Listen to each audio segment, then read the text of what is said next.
खुलुमबाय स्टुडिय'आव दं आं भाग्यश्री बसुमतारी भेरगावनि सेरिकालचार मावखुलियाव एफार्टनि बानजायनायाव जि दाग्राफोरनि फोरोंथाय बादा बेखेवदों। दिनै सेरिकालचार मावखुलियाव जि दाग्राफोरनि फोरोंथाय बादाखौ बेखेवना होयो बिटिआरनि इयाम दावबायसा बर'आ। प्रमद बर' दैदेननाय बिटिआर सरकारनि सेरिकालचार बिफाना आसामनि गेजेरावनो जौसिन मासि आवग्रिनो हादों। मख'नो गोनांदि सेरिकालचार बिफाननि इयाम दावबायसा बर'नि दैदेननायाव बड'लेण्ड एरि मिशनआ जाफुंसारदों।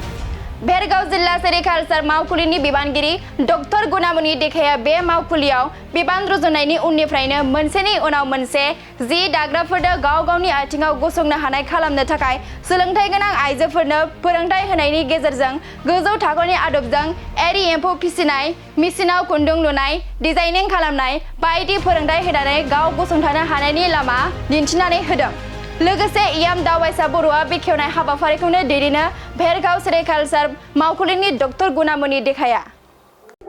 महकुमा बेंगिरिनि बे सिङाव थानाय जोंनि सेरिकालचार सुपारिनटेन्डेन्टनि अफिसाव एपार्टनिफ्राय जोङो 30 बिनायसाखौ बा हिसि दाग्रा आइजोफोरखौ जोङो आसनिनि दारै बिथांमोननो खाबु होनाय जादोंमोन। हेन्डलुम जेकार मेसिन आरो जेकार मेसिनखौ जों बिथांमोननो होखांबाय आरो बे जेकार मेसिनखौ बोरै सालायनांगो बिनि माखासे टेकनिक आरो माखासे सिफोरखौ बोरै दाना डिजाइन खालामनो हायो बेनि टेकनिकफोरखौ ट्रेनिं होनो थाखाय दिनै मोनसे जागायनाय हाबाफारि बेयाव खुंनाय जादों आरो बिथांमोननि जि ट्रेनिं बे ट्रेनिंआ 44 दिन सोलिगोन आरो बेयाव 30 वेभार्स एबा सि दागिरि आइजो बिथांमोनखौ सायख'नाय जादोंमोन आरो बिथांमोना 44 सान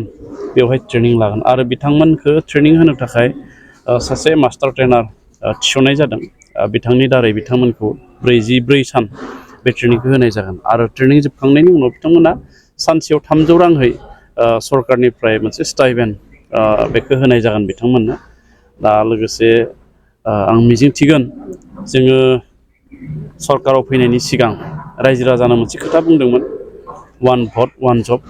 आरो बियो दिनै फुलफिल जानायनि बिथिंजों थांगासिनो दङ। मानो होननानै बुङोब्ला जोंनि बिटिआर सरकारनि आखायाव जेसेबांखिनि डिपार्टमेन्ट दङ बे डिपार्टमेन्टफोरनि गासैबो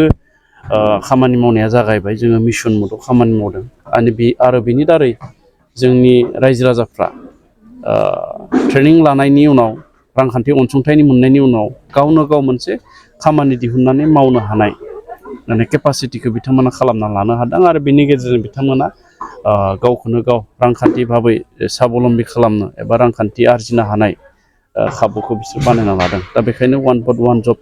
माने मोनसे भट होनायनि उनाव बिथांमोननो जों मोनसे खामानि होनाय बियो प्राय 80% जाफुंनानै दं। सिगांनि जिहेतु नोंथांनि बे जिथु बिफान सेरिकालचार बिफानखौ एकदम गारना दोननाय बायदि खालामो दिनैनि बेलायाव बिराद माने इक'नमिक चेन्जिं लाबोनोबा मोनसे फिजिबिलिटि दङ। नंगौ, जोंनि बड'लेण्ड ओनसोलनि जि सेरिकालचार बियो जोंनि गामियारि रांखान्थि जौगाहोनायाव गोगोमथार बिफाव लानायनि सम्भाबना दङ आरो बेखौ जोङो गारना दोननाय एबा नेवसिना दोननायनि खोथा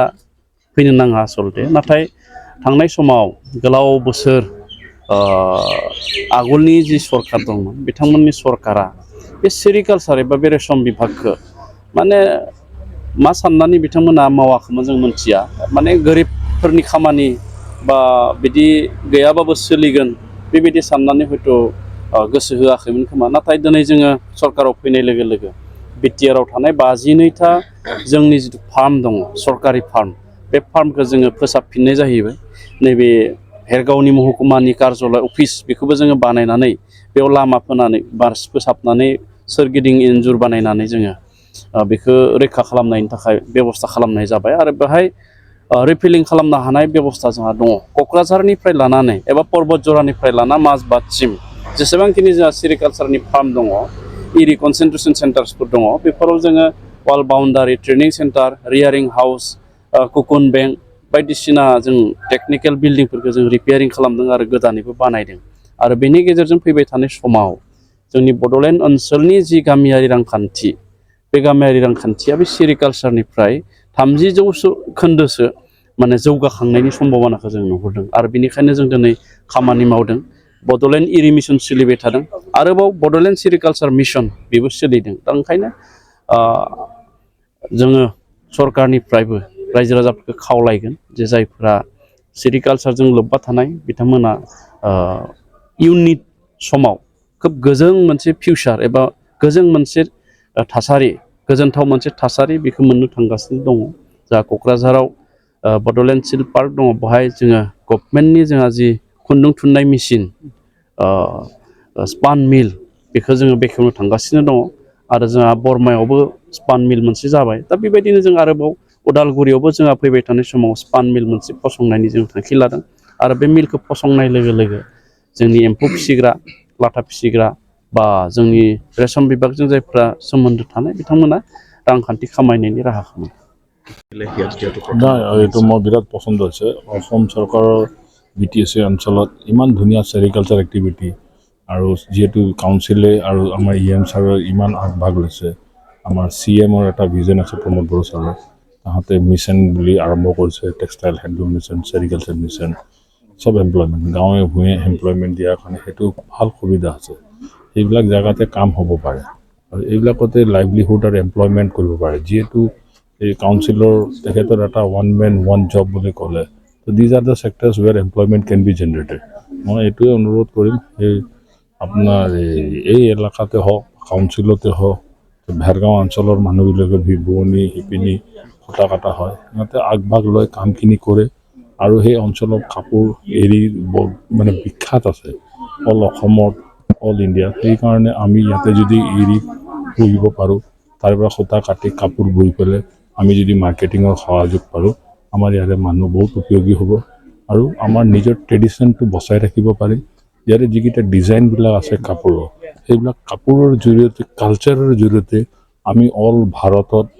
বিভিন্ন দেশত আমাৰ কালচাৰটো এক্সপ'জ কৰিব পাৰিম আমাৰ ইমান কালচাৰটো ৰিচ আছে এটা সময়ত প্ৰব্লেম এটা আছিলে কিন্তু এতিয়া